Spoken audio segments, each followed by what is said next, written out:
Twisted Christian. I'm just going to give you guys a quick update on my thoughts on what's going on in the news, going on with Iraq, and just a couple other things. As we keep watch to see what's going on, the ridiculousness that's going over there in Iraq. Anyways, guys, if you like my videos, check out my Patreon link for support and also the PayPal for one-time donations. Thank you guys for all that you do for Twisted Christian and for the Grigori Legends Project. Alright, as we get into it, we're going to do a little bit about the debt, and I'm just going to talk a little bit about a couple other things that I think that is important, that we should start seeing signs as these news articles come out and things that we should be concerned about, but they want to pretend like we shouldn't. They pretend like there's really nothing going on, right? Like everything's okay. Alright, first of all, if you guys already know, the Dow fell a lot today due to what Trump said about the China deal. Now, as far as what I've reported on, what's been reported on in the news is that as far as what needed to be done was to sit down and sign the deal. So here we are again, and just more delays. Also, partly has to do prophetically when we talk about what Kim Clement said, a mass amounts of money coming from the East, from Asia. So there's a lot of things to that. And in order for the stock market to get to where it really needs to be, that deal has to be done. I know that Trump has said, well, we don't really have to have one. We can leave it just as it is. But also, too, this all could be leading to the global reset for whatever reason that there are delays, whether it's under the table delays or things that are, publicly known, as far as what those kind of delays are. So this is one of those things where with this whole China deal does deal with, especially a lot of the stocks that, especially if you're involved in the stock market, you're probably pretty like me. You are probably pretty much like me. Let's get this deal done and over with so that all these stocks are not stagnated or falling behind. That's one of the things that I learned. Even though a stock, seems like, it's cheap, it's good, there's always good news coming out about it, and then you just see the stock continue to fall, and it's amazing that despite how much good news a company might release, the stock still could go down. The next thing I want to get to before I talk about Iraq is here we go again. The Federal Reserve added another 99.5 billion in short-term liquidity to markets. All right, guys, I've been reporting this just about every time they've been doing this for the last couple months. They keep pumping and pumping and pumping and pumping. I think probably in the last couple months they're almost up to $1 trillion, I would imagine. So what's really going on? They're telling us in the news that, oh, everything's going to be okay. No, it's not going to be okay. This is obviously a sign. This is one of the signs that I believe that as long as we continue to see them try to pump money into the system, as they probably will continue to do that, we know that the system is crumbling. We know that the central banking system, is failing. And if you guys don't know, Trump tweets and bashes the central banking system almost every single day now. It's just become a constant barrage every day in his tweets. So we'll just keep a watch and see how the Dow keeps reacting to what's going on, especially with the trade deal. It's just, for a small-time investor like me and a lot of you, and we don't have a lot of experience.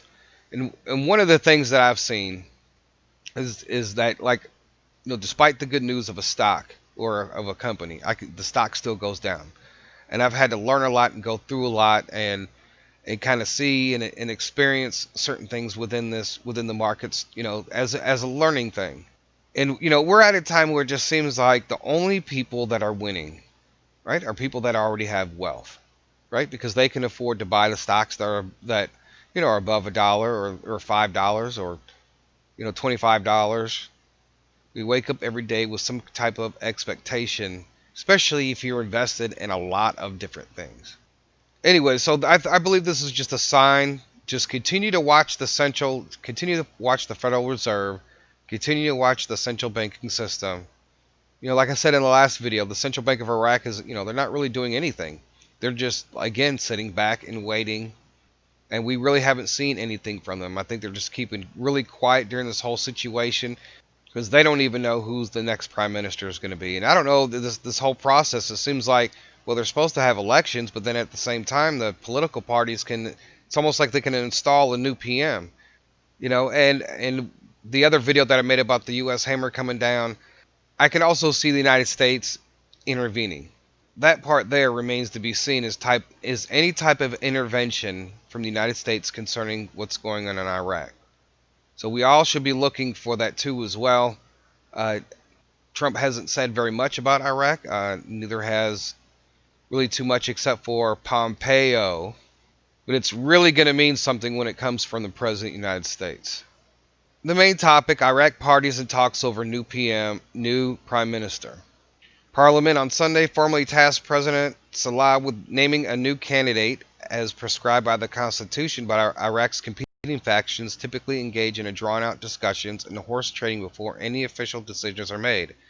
Talks over new premier begin even before Mahdi's formal resignation, a senior political source and government official told AFP. The meetings are ongoing now. Such discussions produce Mahdi as a candidate in 2018, but agreeing on a single name is expected to be more difficult this time around. They understand it has to be a figure who is widely accepted by the diverse centers of powers and not hated on the streets. The candidate would also have to be acceptable to Iraq's two main allies, arch rivals Washington and Tehran.